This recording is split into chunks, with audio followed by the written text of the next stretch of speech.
আজকে আমি আপনাদেরকে দেখাবো এমন এক মজার ভর্তা যেটা খেলে আপনার মুখের স্বাদের বাজনা তো বাজবেই। বলছি চিনে ভর্তার কথা।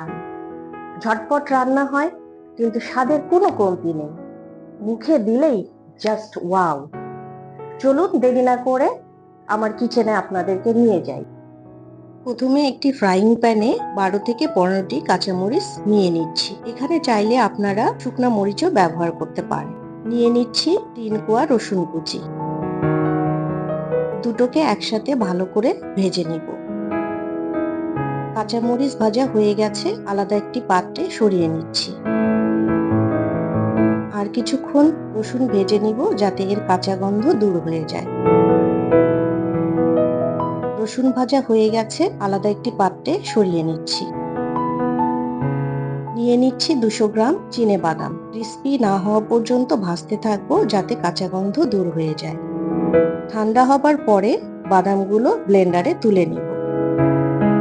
সাথে দিয়ে দিব আগে থেকে ভেজে রাখা রসুন কুচি এবং কাঁচামরিচ।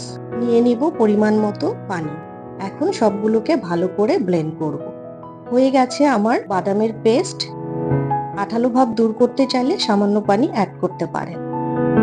আলাদা একটি পাত্রে নিয়ে নিচ্ছি বাদামের পেস্ট, নিয়ে নিচ্ছি পেঁয়াজের কুচি, 2.5 চা চামচ লবণ, সামান্য পরিমাণ সরিষার তেল।